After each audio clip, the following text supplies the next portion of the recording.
Kuri uyu wa kane igenekerezo rya 11 Myandagaro umwaka w'ibihumbi 2022 mu ntara ya Ngozi habereye umwiherero w'abakozi bakuru mu bushikiranganje bw'uburimyi ubworozi n'ibidukikije ujanye no kwirimbura mu ntumbero yo gushira mu ngiro integuro nshasha y'ikoreshwa ry'amafaranga leta yahaye ubwo bushikiranganje. Ido nido kurikirana umushikiranganje w'uburimyi ubworozi n'ibidukikije Deogide Rurema. Ubushikiranganje bw'uburimyi n'ubworozi n'ibidukikije n'ubushikiranganje nkoramutima ku buzima bw'igihugu no ku buzima bw'abene igihugu.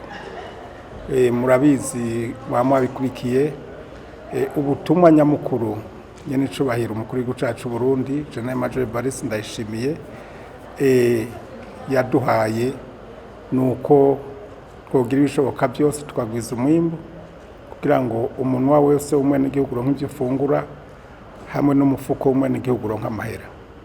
Ibi rero ni ibintu bikomeye cyane. Tugira amahirwe rero kuko arashigikiye na leta mvye leta nkozi barashigikiye ibi bikorwa turiko turakora. Ikimenyamenya nuko mu buryo baduhaye muri uno mwaka tugiye gukoresha bwavuye ku miliyaridi zirenga 46, bakaba ubu baduhaye imiliyaridi zirenga gato 128.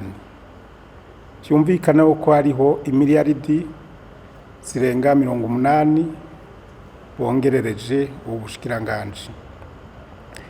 Ubushikiranganje rero nibwo bwafashwe ngo bube icitegererezo icirore mu kuba karorero muri uno mugambi mushasha w'ingene dukoresha uburyo ku buryo umutahe baduhaye twerekana inyungu twaronse. Twararavye rero uburemere niteka ubushikiranganje bwatewe, turavuga tuti ibi kugira ngo tubikore tegerezwa kugira umwiherero kugira ngo turabe mbega dufise abashobora kwinjira muri iyo ntumbero nshasha ya leta bameze gute, bavyumva gute, bumva ko tugiye kuva muri ya nkoro ya kamere ya kera kwimenyera tukumva ko tugiye gukora mu ntumbero nshasha yo kubyaza umusaruro ibikorwa n'uburyo baduhaye. Aha rero kwari kugira ngo tubereke ko tugiye kuba abandi bantu bashasha muri buno butumwa bushasha muri no nkoro nshasha.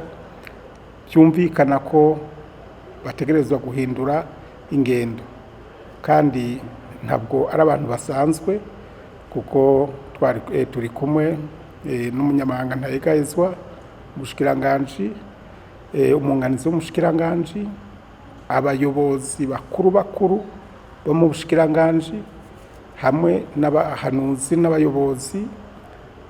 Twateka rero n'uyu muhinga Professeur Ndimira Pascal yaje kugira ngo tubanze twige twumve iyo tuvuye tubona aho turi tumenye aho tugiye kuja.